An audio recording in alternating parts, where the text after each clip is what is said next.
Welcome to the 5th FT Commodities Global Summit. I'm joined this morning by Jeremy Weir, the Chief Executive of Trafigura.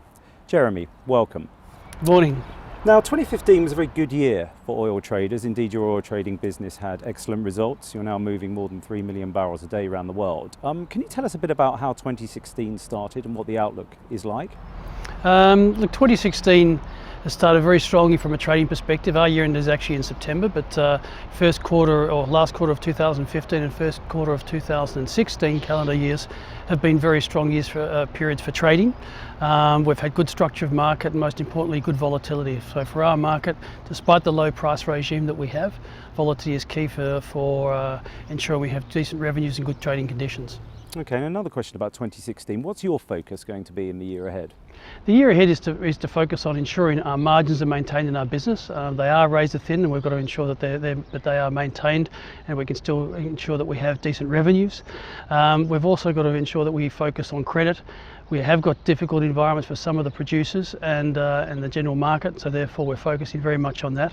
And finally, ensuring that we provide the services that are required for our customer bases, so aligning ourselves with our customers, ensuring we're providing solutions for their business. Now, last year marked the sad passing of Trafigura's founder, Claude Dauphin, who was a towering figure at the company. Can you speak to us a little bit about how things have changed and how you've had to adapt now that Claude is no longer with the company? Claude was a brilliant man, and he had great foresight, and he started up Trafigura 23 years ago. But he was also had the foresight when he, to see how the business needed to evolve and ensure that he had succession plans in place. And you don't see the many people within our organisation which ensure that the profitability of the organisation is there. We have a lot of stability within our teams and a lot of experience. So we rely on those teams to really ensure that the business continues in the way that it has historically, providing the service, ensuring we have on top of the market conditions, particularly during periods of volatility.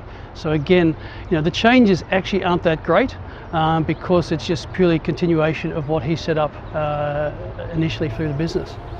And as I mentioned earlier, I mean, obviously Trafigura is now is a very big company. You move lots of oil. You've also got a very big metals and mining business as well. I mean, what are your ambitions for the business? I mean, how big do you want Trafigura to be? Look, I think the main thing is to ensure you focus on your core competencies within a business. I think you've seen some of the issues when people become vertically integrated.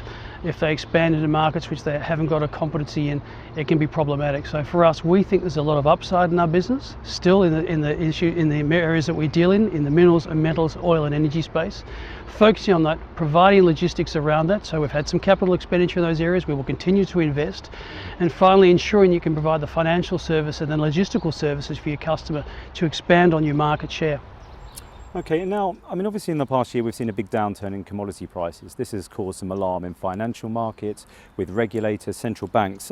What do you think the industry needs to be doing more of to sort of lay some of these concerns to rest about the commodity trading industry?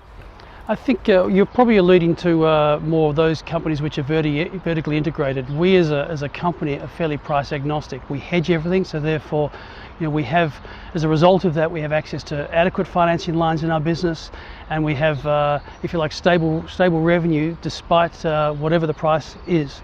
In other areas, obviously, if you have vertical integration, if you're involved in mining or E&P, you have an exposure to flat price and therefore it could be highly problematic to your business. Okay, and just to go back to Trafigura once more, I mean, last year the hedge fund business was something that you closed and pulled out of. How are you feeling about the shape of the business at the moment? Are you happy with the portfolio you've got? You're sort of committed to the various lines that you have in the business? Correct, we are. I think from the hedge fund business we decided to remove ourselves from that business because there are other influences on the commodity prices which really wasn't core to our competency that existed. We look at supply and demand analysis, and the shorter term price movements of the market driven by other factors were impacted on that platform. Elsewhere, we're driving ahead on our logistics platform in the bulk commodities and in the oil space. We have Puma, a subsidiary of ours, which again has got capital expenditure programs that are growing and developing. And in our general trading activities, we are continuing to grow volumes both in the oil and minerals and metals. So again, focusing on core competencies and trying to grow volumes.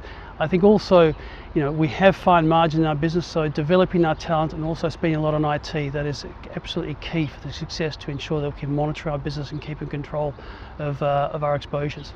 Jeremy, it was good talking to you. Thanks very much. Thanks, Neil.